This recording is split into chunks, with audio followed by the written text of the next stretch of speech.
The Battle River School Division wanted a Christian pastor censored for defending the Bible, and I have the emails to prove it.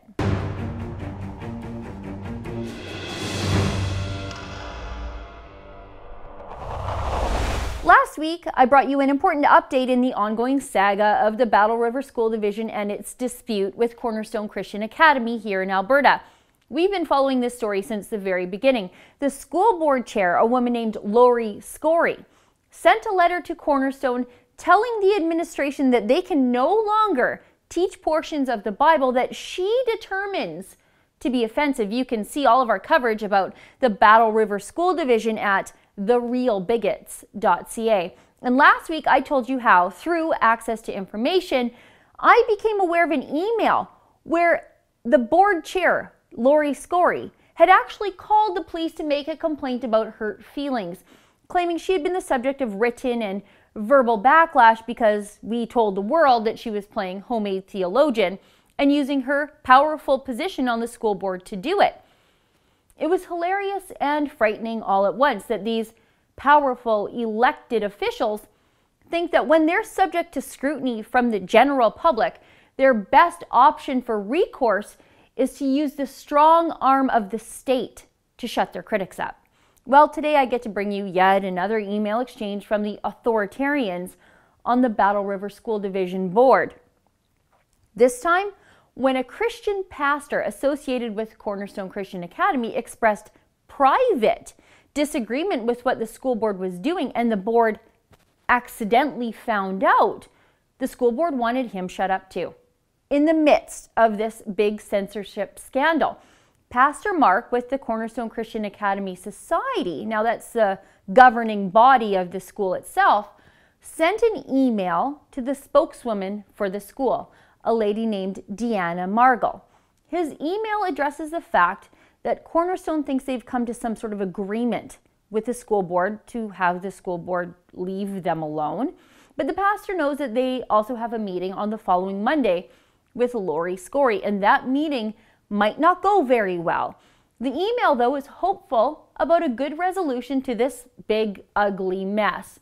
The email reads, "I agree. I think we already have everything we need if Lori and others will sign off on her promise of no more censorship or interference on Bible teaching.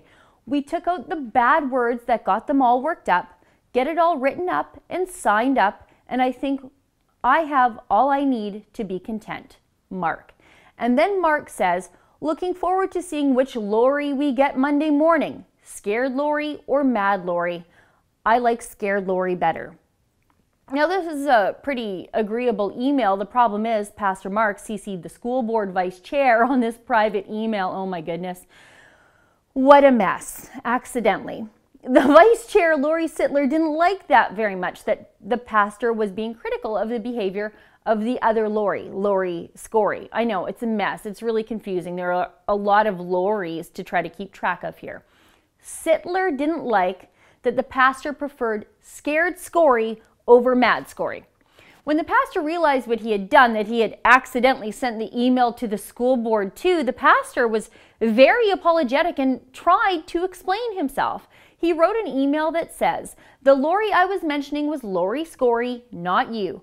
She has been so hurtful in her emails and communications to the society and in my own conversations that I enjoyed her having to be accountable for her words and actions. Hence, the scared Lori comments. It is not in my intentions to flare up any more emotions than are already going. So to you, I apologize." Okay, so the pastor seems pretty nice, but in fairness, I only have these emails and some anecdotes to go on.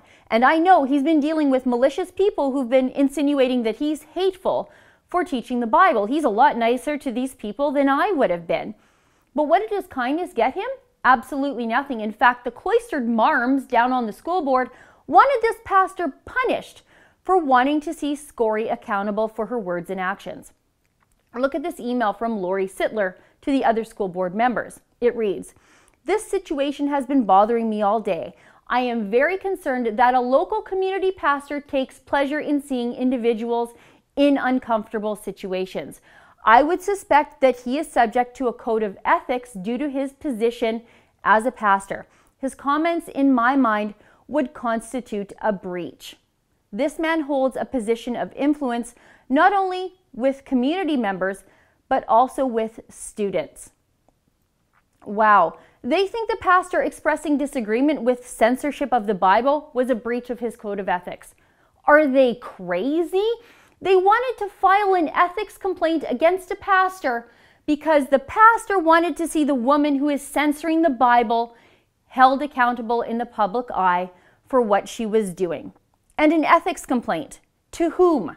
To his congregation? For what? Defending the Bible? Do these people know how Christianity works? What are they going to do? Call the imaginary ethics commissioner of all Christianity up in heaven and complain that a small town pastor is defending the Bible and personal accountability? This is insane, right?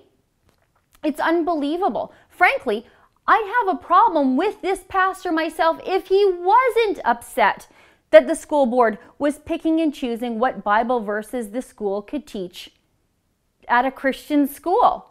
And how unself-aware does this school board have to be to think that a pastor who disagrees with them is abusing his influence in the community while they use their elected positions to rewrite 2,000 years of Christian teaching? When did everybody needs to lose their jobs or get arrested when they disagree with me become reasonable adult discourse, especially in the education system where critical thinking is supposed to be something that's fostered every day? Just like when they called the cops on us and others for being critical of Lori Scory, the Battle River School Division seems to think the solution to disagreement is to find a way to shut the other side up, be it through bureaucracy, some bully arm of the Christian church these authoritarians seem to think exists but doesn't actually exist, or through the actual police. The Battle River School Division is now the schoolyard tattletale. But I'm not done with them yet. I have more emails to show you from the Battle River School Division. Watch for my stories out this week. I'll show you how Alberta Education took sides in this dispute against the charter rights of Christian parents. For the Rebel.media, I'm Sheila Gunn-Reid. This week on The Gun Show, I take a deeper look at the threat to parental choice in education. To never miss an episode of my show or any of our premium content, be sure to subscribe today.